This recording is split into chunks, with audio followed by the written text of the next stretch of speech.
Muy buenas tardes, mi nombre es Rafael Campos, coordinador del curso de aptitud verbal. En esta oportunidad voy a trabajar el uso de la coma. Bien, el logro de esta sesión es el siguiente. Al finalizar la sesión, el estudiante emplea adecuadamente los diferentes tipos de comas delimitando ciertos elementos dentro del enunciado. Para este caso particular vamos a hablar de 6 tipos de comas. Si analizamos ambas oraciones, podemos notar que en una de ellas, la coma le está dando un cambio de sentido rotundo a la primera expresión. No puedo seguir o no puedo seguir. Esta coma le está dando el sentido de oposición para que la acción inicial sea contraria.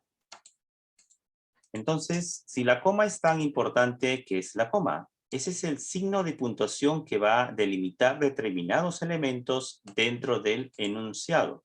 Y vamos a hablar de 6 tipos. La enumerativa, la coma vocativa, elíptica, incidental, apositiva e hiperbática. Empezamos. La coma enumerativa es aquella que va a separar elementos análogos. Si ustedes leen con atención, se van a dar cuenta que se necesita en este enunciado pausas enumerativas. Pues bien, entonces podemos asignarle las comas donde corresponde. Todo lo emociona. La música, primer elemento enumerado, la poesía, las artes, el buen cine. 4 elementos enumerados con las comas respectivas. La coma enumerativa es justamente aquella que permite enlazar elementos análogos.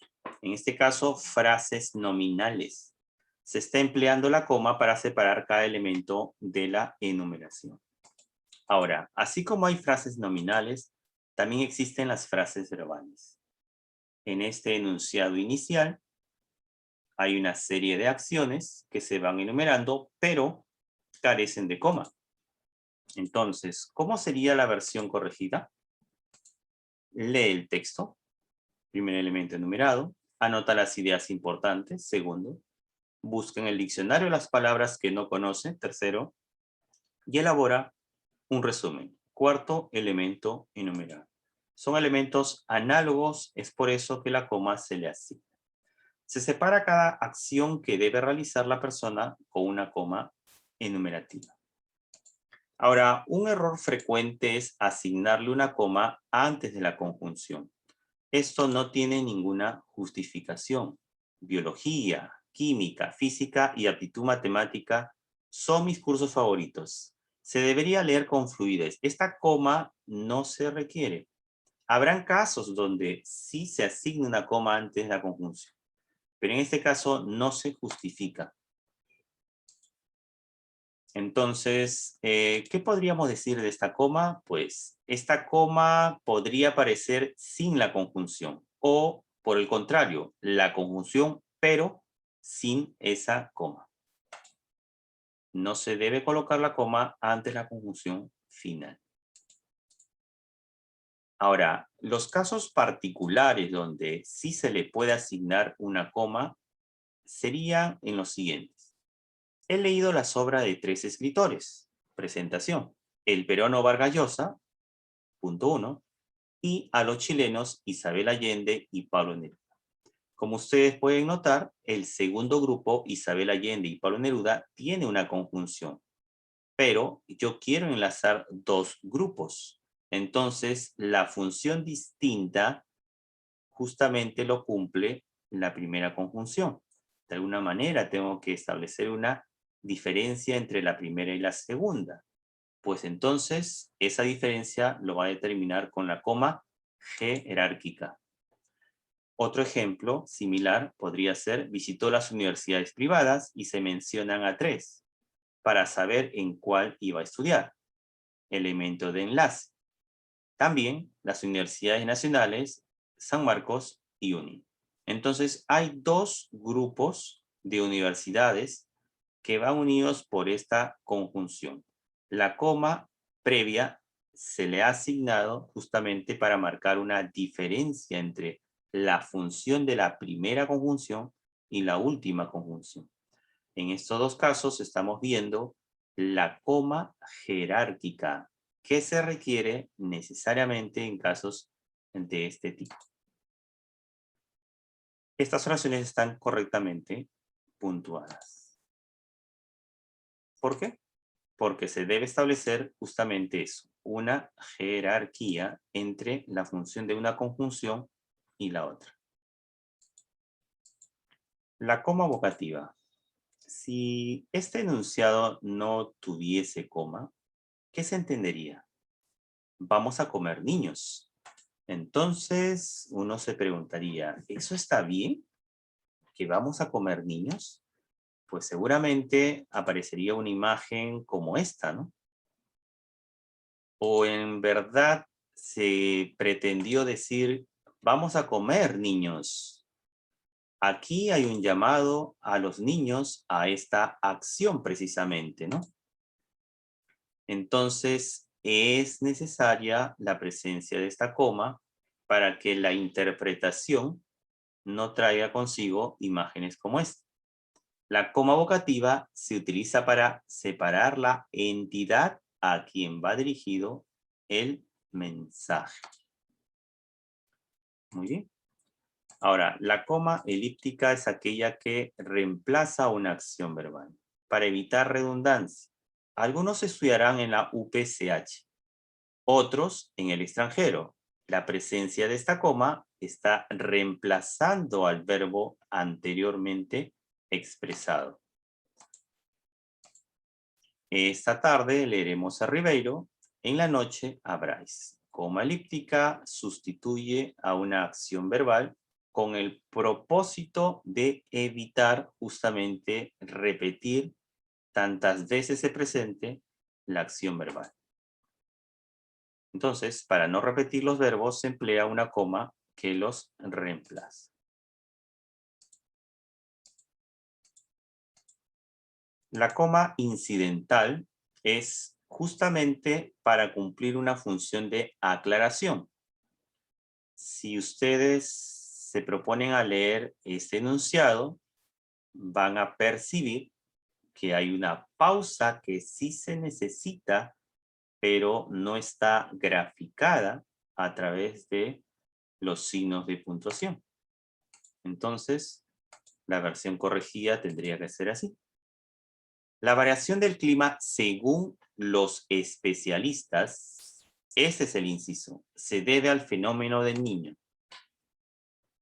Se delimita entre comas la información adicional, es decir, lo que no forma parte del mensaje central. Si obviamos el inciso, tendríamos lo siguiente: la variación del clima se debe al fenómeno del Niño y no habría ningún problema para comprenderlo. ¿Por qué? Porque se trata justamente de ese mensaje principal.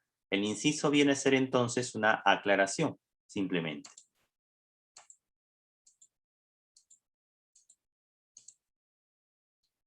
Ahora, el mejor delantero del fútbol peruano es La Padula, lo creas o no.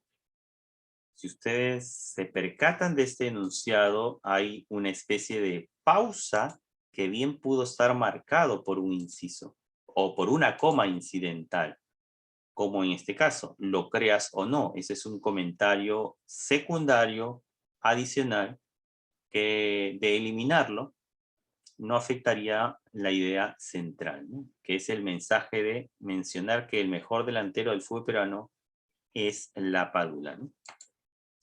Bien.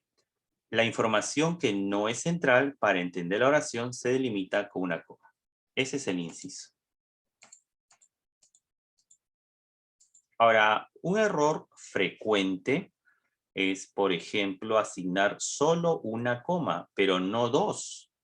Las primeras semanas de clase, coma, de acuerdo con los profesores, hasta aquí, de acuerdo con los profesores sería el inciso.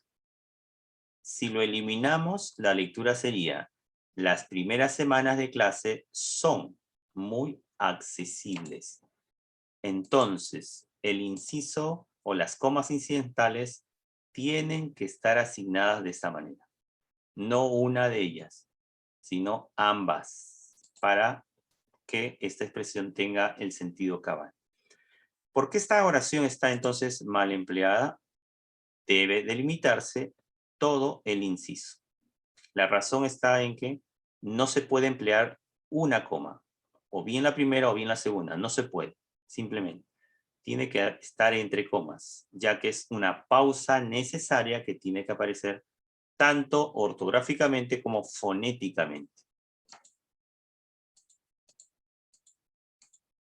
La coma apositiva. Una posición equivale a un núcleo. El presidente del Perú. Al mencionar el presidente del Perú, está sobreentendido de quién se trata. Yo puedo mencionar, por ejemplo, el presidente del Perú. Al ser una información obvia, Francisco Sagasti tiene que aparecer entre comas. Esta aposición, este nombre propio, equivale al presidente del Perú. Si en otro ejemplo yo tuviese, a ver, por ejemplo, la capital de Argentina, y entre comas iría Buenos Aires, o algo por el estilo.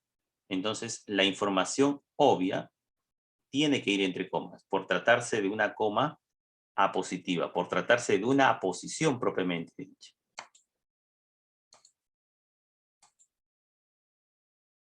Se utiliza la coma para delimitar información equivalente a presidente del Perú. Ahora, una coma hiperbática indica que hay una alteración del orden lógico. El orden lógico del español es sujeto, verbo, complemento. Si ese orden se altera, entonces aparecería la coma hiperbática. En la comisaría, el policía interrogó a los delincuentes. El sujeto es el policía. Bastará que exista una alteración, es decir, en la comisaría el circunstancial del lugar aparezca al inicio, como estos dos ejemplos, o quizás en la parte intermedia, o también podría aparecer de esta otra forma, pero no al final. Si la oración fuese, el policía interrogó a los delincuentes en la comisaría, si esta expresión estuviese al final, no habría ningún hipérbato. El hipérbato se da cuando ese circunstancial no está en su posición lógica, que es al final, sino va al inicio o en la parte intermedia de dicha oración. Entonces, ¿qué se puede apreciar? Pues se está apreciando que hay un hipérbato. Se está empleando la coma para delimitar un complemento circunstancial movido de su posición habitual, que es al final de la oración. Ahora, un error frecuente es justamente asignarle la coma al final. Yo digo, para obtener las mejores calificaciones, es una coma hiperbática impuesta porque es un circunstancial de finalidad. Nos reunimos en la casa de Andrea. En la casa de Andrea, este es un circunstancial de lugar. En este caso, esta coma asignada sería un error. No debería aparecer esa coma. Entonces, si el complemento circunstancial está en posición original, no se debe delimitar con coma. Entonces, aquí debería eliminarse dicha coma por ya no generar ningún hipérbato. Finalmente, vamos a hablar de la coma asesina, y es aquella que justamente separa el sujeto del verbo. Y es esa coma arbitraria que nunca debió aparecer. Ahora, esta coma asesina, por ejemplo, ha aparecido en algunos diarios, como por ejemplo en el diario El País. Muere Mandela. Si eliminamos esta coma, diría muere Mandela. Y si le damos un orden a esta oración sería Mandela muere. Este es el verbo y aquí tenemos al sujeto. por la intención del diario, entonces el mensaje sería otro. Muere Mandela. Hay una solicitud de muerte que se le estaría asignando a Mandela. Entonces aquí hay un error grave, ¿verdad? Un error grave en esta portada del diario El País. Bueno, entonces finalmente, como resumen, hemos visto la coma enumerativa, ¿no?